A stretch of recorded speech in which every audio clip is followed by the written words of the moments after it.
Of all the teams in the top 6 in the Premier League, Manchester United look the most likely to slip out. It sounds kind of harsh, but it's true. So which player should they get rid of? Who can they bring in? And is Ole Gunnar Solskjaer the man to lead them to glory next season? So in the next few minutes, we'll be looking at how Manchester United could potentially line up next season. Let's start off in goal with David De Gea. Of course, he's literally saved Manchester United so many times within the last few seasons. He continuously wins their Player of the Year award because, well, he is their best player. He's apparently close to signing a new $300k per week deal, and why not? As I mentioned, he's been their best player for the best part of 7 or 8 years. As a backup, Sergio Romero and João Pereira can do a decent job, but nothing like the Spaniard can. Moving into defence though, in this 4-2-3-1 formation, and on the right hand side, it's Aaron Wan-Bissaka. The new £50 million signing is of course going to be put in there because he could be the future of Manchester United and England. Of course, he will have to battle it out with Diogo Dalot for a spot in that right back position, but I can see Wan-Bissaka just about pipping him to the post. There will be a massive competition between the two throughout the campaign and throughout the next few years, and to be honest, both of them competing with each other can only do both of them the world of good. Manchester United fans should at least be happy they've got two young, exciting right backs. But on the other side is less of a competition, and the place obviously goes to Luke Shaw. The once chubby fullback is now a certified, fully fit, flying fullback. He's bombing up and down that left wing and is a massive help to Manchester United in the defence and in the attack. Of course, Ashley Young is ready to fill in wherever he needs and wherever Manchester United need to, but he really is getting on a bit and far from young at the moment. He really shouldn't be anywhere near the first team squad if Manchester United is serious about their future. But moving into the middle, and this is where things get a little bit complicated. So of the 5 defenders they've got in the first team squad at the moment, Tuan Zabe looks like a brilliant centre-back, although he may be sent out on loan again. There is lots of career potential for him, but we're not quite sure that it's going to be happening this season. Smalling and Jones just are so past it, whatever it was, that they really shouldn't be starting. Eric Bailly has equal moments of brilliance and madness, so Victor Lindelof is really the only promising starter who Manchester United have got. Alongside this, they could bring in a big money signing. First, there was talk of Issa Diop, but West Ham seem reluctant to let him leave after such a fantastic first season in East London. So it looks like heads have been turned all towards Harry Maguire. Manchester City are also interested in signing an English centre-back, but have been put off the price around 80 to 90 million, so it looks like Manchester United are in the clear to go ahead and steal Leicester City centre-back. If this does happen, then the Lindelof-Maguire centre-back pairing wouldn't actually be too bad, and along with Shaw and Wan-Bissaka on either full-back position, it looks like United may just have a little bit more of a solid defence than they've had in the last few years. Moving into midfield now, and we start with a slightly more defensive player, and it's going to be Scott McTominay. Now I know what you're thinking, surely Manchester United can go out and get a bigger name than that, but why would they? With Ole Gunnar Solskjaer in, United are clearly going for the young British talent, and Scott McTominay fits the bill perfectly. He signed a new deal earlier in the season, which sees him contracted to the club until 2023, and he looks to be a really promising part of the future. As for who else can play in this position, well, there's Nemanja Matic, who looks way past it and really slow at the moment, not really the dynamic fielder that Manchester United need in that position, and they've also been rumoured to be linked with Timo Bakayoko, the Chelsea reject who spent last season on loan at AC Milan. Now, he is a very promising player, and I would put him ahead of Scott McTominay in this team if there were any more substance to the rumour than just a fleeting look. At the moment, it looks like it's not really going to happen, so I can't in all good conscience put him in there. But moving on from Scott McTominay and to Fred, because, well, I think Paul Pogba's going to end up leaving. It's clear that some things aren't just right, and if you believe all the hype over his and Jesse Lingard's argument at the start of their pre-season tour, well, Pogba will definitely be out of the club.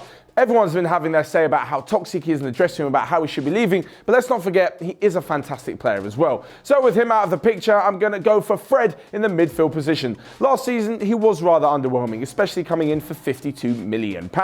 But I think he's got all the ability to go on and be a brilliant player for United. He's that ball-carrying centre midfielder who can take the ball off McTominay and get it further forward to a few brilliant attacking players who will be coming up shortly in this video. But for the moment, I think Fred McTominay will have a solid base in Manchester United's midfield. On top of this, there's also rumours that Sean Longstaff is going to be coming in from Newcastle United, but much like with McTominay, I think he'll probably be not so much of a certain starter, but maybe a backup to a bit of a bigger player.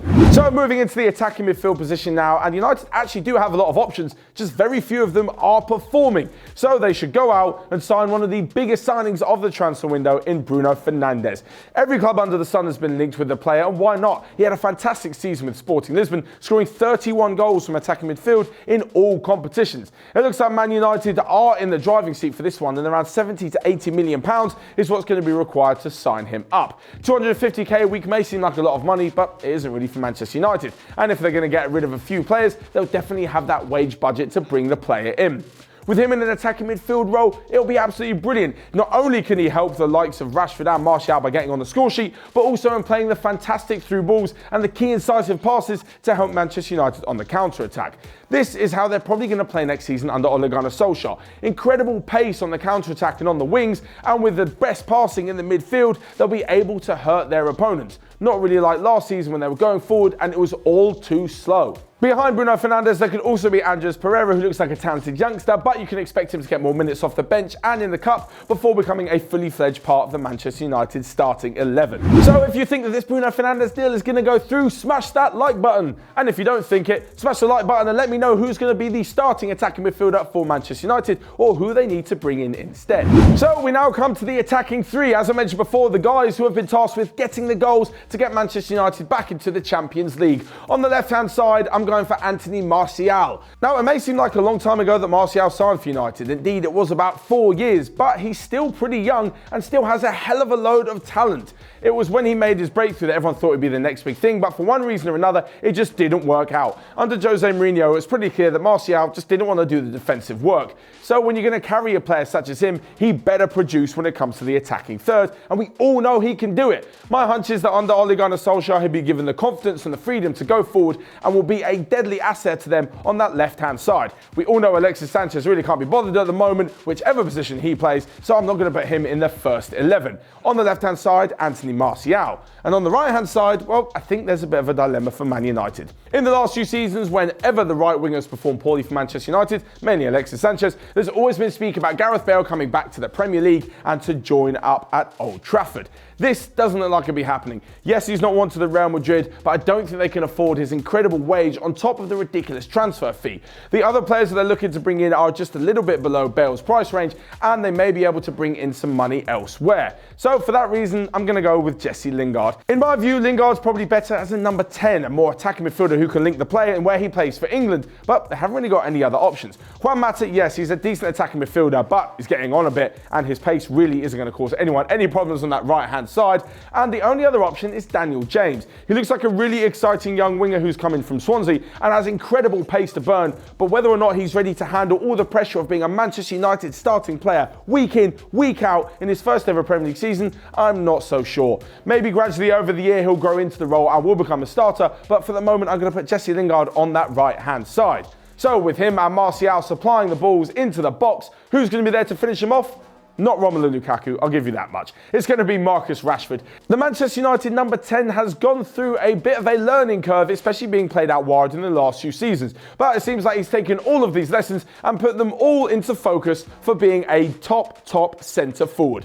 We all know Romelu Lukaku wants to leave the club, but it looks like he'll be going to Inter Milan. And if Manchester United don't bring in another striker, which I don't think they should, then Marcus Rashford has got the go-ahead to be their number 1 guy, and why not? It's going to be beneficial for him, beneficial for the club, and for England. He could go on to be a sort of new Michael Owen with incredible pace to burn, some fantastic finishing, and more than an eye for goal. Why wouldn't you put him in there? Mason Greenwood looks like an interesting youngster, but again, at just 17 years old, I highly doubt he's going to be burdened with leading Manchester United's line. Alongside this, though, there has been rumours that Wissam Ben Yedder from Sevilla will be brought into the club, but again, this could be absolutely detrimental to Marcus Rashford's development, so I'm not so sure that Ole Gunnar Solskjaer is doing it with such a view that he has on bringing youngsters through. Are any of these transfers actually going to happen, and who would you have in place of some of the players in the list? Who would you start on the right-hand side, and is Harry Maguire the answer at centre-back? Also, if Pogba goes, who is his ready-made replacement? Let me know all of your thoughts down in the comment section below. Smash the like button, and you can also click here or here to check out all of the other videos we've got going on Onefootball.